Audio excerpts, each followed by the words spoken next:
예, 제가 좀 전에 소개받았던 박현준입니다. 앞에 두 분 박사님께서 여러 가지를 잘 설명을 해주셨는데 제가 말씀드리는 거는 그 맥락에서 조금 더 이해해 주시면 좋을 것 같아요. 그래서 오늘은 과학기술 정책이 여러 가지가 있는데 그 중에 공급망에 대해서 한번 말씀을 드리려고 합니다.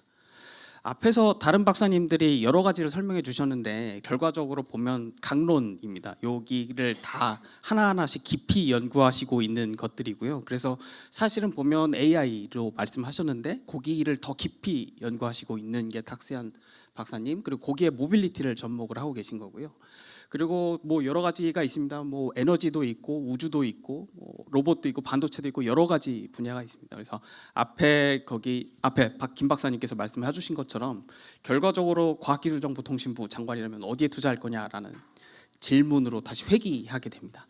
근데 사실 과학기술정책이라는 게 과학기술정보통신부만의 역할이 아닙니다. 그러니까 당장은 그렇게 R&D를 하는 것처럼 투자해 볼 수 있지만 사실은 결과적으로 보면 산업 쪽에서 그 기술을 활용을 하고 경제적인 성과로 창출하기 위해서 이 과학기술 투자로 먼저 시작을 하는 거다라고 보시면 좋을 것 같습니다. 그래서 여기 밑에도 써놨는데 먼저 기술 혁신이 일어난 다음에 이 부품 소재를 우선 만들게 되고 그거를 이용해서 생산을 하고 그다음에 그걸 유통을 해서 결과적으로는 소비자인 우리에게 가른 이 일련의 모든 과정들이 다 과학기술 정책이다라고 보시면 좋을 것 같습니다. 자, 그럼 국민들이 봤을 때 이 과학 공급망이 뭐냐라는 질문을 할 수가 있어요. 그래서 공급망이 여러 가지가 있는데 이 초록색 박스를 보시면 이 일반적으로 우리가 생각하는 거는 국산품 매용하자 뭐 이런 얘기들을 많이 하게 됩니다. 그래서 보시면 우리나라 제품을 우리나라에서 만들어서 우리가 쓰자라는 개별적인 인식이 좀 강한 것들이 사실인데요. 실제로 보면 이게 여러 가지 나라에서 조달을 해서 사용을 하게 됩니다. 이게 경제학에서도 뭐 비교 우위라는 뭐 얘기도 있고 뭐 무역의 효율성이라는 얘기도 있고 여러 가지가 있는데 결과적으로 보면 여러 나라에서 제품을 만들 수 있는 기초 자재들이 도입이 되고 그거를 이용해서 생산까지 이어지는 이 일련의 과정들을 다시 글로벌 공급망이라는 걸로 다시 정의를 하게 됩니다. 그래서 보면 이 원자재 생산하고 부품 제조, 제품 조립, 유통, 그다음에 소비자까지 가는 이 핸드폰을 예시로 드러나는데 이게 여러분이 가지고 계신 핸드폰 하나가 이러한 절차를 통해서 만들어진다라고 이해를 하시면 좋을 것 같습니다. 그래서 이게 사실은 특정 하나의 나라에 문제가 생기면 이 전반적으로 다 문제가 생깁니다. 그래서 가격이 올라가기도 하고 뭐 생산이 중단이 되기도 하고 이런저런 문제가 생기는데 그래서 이 하나의 공급망 문제가 하나의 국가의 문제가 아니라 전 세계적인 영향을 미친다라는 게 과학기술에서 관심을 갖고 있는 부분입니다. 그래서 이게 가장 큰 문제가 됐던 게 이런 내용입니다. 그래서 보시면 게임기 품절인데 얼마 전에 제가 엊그제 검색을 해보니까 플스가 매진이 되고 있더라고요. 그래서 플스가 왜 매진이 되냐라고 보니까 이게 반도체를 AI 분야에서 휩쓸어가서 반도체가 조달이 안 되는 문제 때문에 이 생산이 좀 줄어들고 있고 그것 때문에 이제 품절이 된다라는 게 최근의 얘기였고요.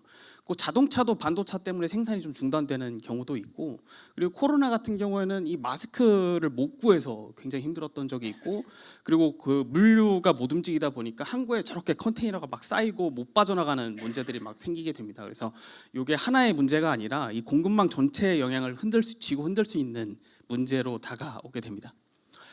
그래서 이렇게 더 세부적으로 가면 이런 영향들이 있습니다. 그래서 연결이 단절되지 않는다라는 것들이 핵심인데요. 보시게 되면 이 코로나 같은 경우에는 사회적 거리두기, 사람들 같은 경우는 그런 현상을 겪었는데 실제로 보면 이걸 극복을 하는 과정에서 이거를 문제들이 다 생기니까 갑자기 수요가 폭증을 해서 인플레이션이 확 올라가는 그런 연결까지 가기도 하고요. 그리고 22년에 있었던 현재도 지속되고 있는 우크라이나 전쟁 같은 경우에는 우크라이나가 전 세계 곡창 지역이라는 특수성이 있어서 여기 생산되는 농산물이 다 수출이 안 되는 문제가 있었고 그래서 저기에 나와 있는 식량 가격 상승이라는 게 국가에서 가장 큰 관심사가 됐습니다. 그래서 경제인문사회연구회 소속 기관 중에는 농촌경제연구원이 저 문제를 가장 크게 다루고 있는 형태가 되고 있습니다.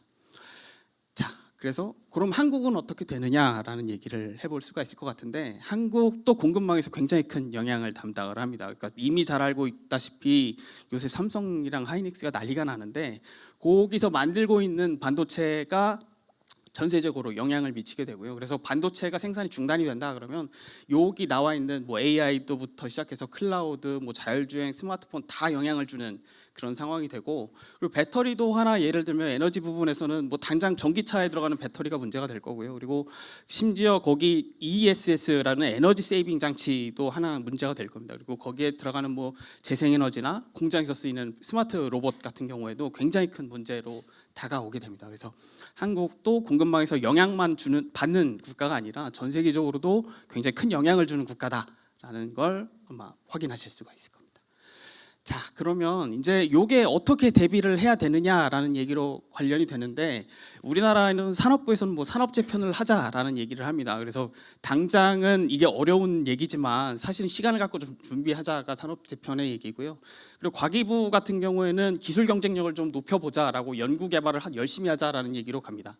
그리고 사실 그것보다 연결되어 있는 다른 부처들과 하게 되다 보면, 그럼 우리는 제도를 만들자, 이 법을 만들어서 다른 부처들과 연결성이 있게 좀 가게 해보자라는 게 정책의 일환이고, 마지막으로는 앞서 말씀하셨던 것 같이 글로벌 협력도 강화해야 된다. 그러니까 우리 하나만 가지고는 R&D를 효과적으로 창출할 수 없으니까 여러 나라랑 다시 한번 협력을 해보자. 그러니까 그게 핵심적인 내용입니다. 그래서 우리나라는 이렇게 전략을 가지고 가고 있고, 정책도 이런 형태로 유기적으로 연결되는 게 정책이다라고 이해하시면 좋을 것 같습니다. 그래서 제가 받은 미션 중에 하나가 이게 그러면 진로랑 어떻게 연결되느냐라는 미션을 또 하나 받았습니다. 그래서 이 공급망들이 연결되는 내용을 보시게 되면 이 데이터 분석가도 들어가시게 되고, 뭐 엔지니어도 당연히 기술을 만들어야 되니까 들어가게 되고요. 그리고 통상 전문가도 반드시 포함되고, 뭐 경제, 돈도 벌어야 되니까 경제학자도 들어가야 되고, 뭐 AI 전문가 당연히 들어가고요. 그 다음에 저희 같은 정책연구원도 들어가게 됩니다. 그래서 정책연구원 같은 경우에는 이제 좀 이따 설명드리겠지만 이 문과, 이과 모두가 다 들어가게 됩니다. 왜냐하면 공급망이라는 게 하나의 섹션만 가지고 문제가 생기는 게 아니라 기술적인 내용도 알아야 되고, 법도 바꿔야 되고, 뭐 여러 가지 문제를 다 다뤄야 되기 때문에 공급망은 문과 혹은 또 이과 단독으로만 할 수 있는 게 아니다라고 보시면 좋을 것 같습니다. 그래서 이게 보고서를 쓰면 이런 형태로 반영이 됩니다. 그러니까 공급망이 무슨 문제냐라고 보면 이 지수가 일단은 가장 확인할 수 있는 제일 좋은 방법입니다라고 확인하실 수가 있는데, 보시면 포인트마다 굉장히 많이 숫자값이 튀는 현상을 볼 수 있습니다. 그러니까 0을 중심으로 해서 0보다 높아지면 사건들이 발생을 하면 굉장히 문제가 많이 생기고, 우리나라는 열심히 대응을 해야 된다, 이런 문제로 보고서에 먼저 시작을 하게 되고요. 이 지표들이 튀게 되면 지금 가장 오른쪽 끝에 있는 26년 보면 그 이란이 지금 공격을 받고 있죠. 그래서 그 문제 때문에 숫자가 다시 올라가는 현상으로 볼 수가 있습니다. 그래서 실제적으로 이게 법이 영향을 주게 되는데, 앞서 탁세현 박사님이 말씀하신 것처럼 이 법문에 하나 들어가는 게 저희 연구원의 역할입니다. 그래서 법에 바꾸는 것도 저희 역할이지만 법에 들어가 있으면 저희는 해야 됩니다. 그러니까 강제 의무 조항이기 때문에 법에서 조기 경보 시스템 도입해라 그러면 저희는 이런 것들을 대입을 해야 됩니다. 그래서 여러 가지 품목들을 결정을 하고, 우리는 무슨 걸 중심으로 경보 시스템을 도입할 거다라는 게 첫 번째 임무가 되고요. 그 다음에 이게 1년 차로 끝나면 안 되겠죠. 그러니까 장기적으로 생각했을 때 이게 안전해질 때까지 그러면 장기적으로 계획을 한번 세워봐라가 법에 있습니다. 그래서 그것도 한번 수립을 하는 연구를 진행을 하고 있습니다. 그래서 이런 것들이 법에서 시켜서 하는 정책연구원들의 실제적인 업무다라는 얘기입니다. 그래서 이걸 또 하나 조금 더 보게 되면, 그러면 여러 가지 문제들이 많을 건데 뭘 해야 되냐 그러면, 그 여러 가지 작년에 연구한 것 중에 인구 구조 변화도 있고, 사회 불안도 있고, 뭐 국토 불균형도 있고, 여러 가지 있는데, 그 중에 저희는 뭐 공급망 문제를 해보겠습니다. 저희가 스태피가 올해 하고 있는 연구가 이런 형태로 흘러가는 것이고요. 그래서 이런 내용들을 보고서에 담고 올해 연구를 진행을 하고 있습니다.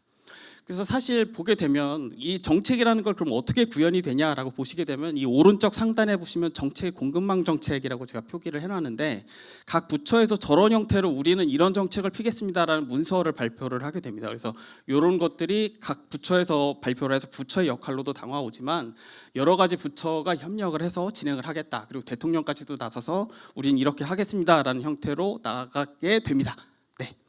그래서 여러 가지 문제를 다 대응을 하게 되는데, 인프라 같은 경우에는 뭐 조기 경보 시스템도 있고, 인력도 있고, 뭐 여러 가지 연구원들에서 하고 있고요. 그리고 스태피 같은 경우는 R&D에 좀 집중해서 연구를 하고 있다라고 보시면 좋을 것 같습니다.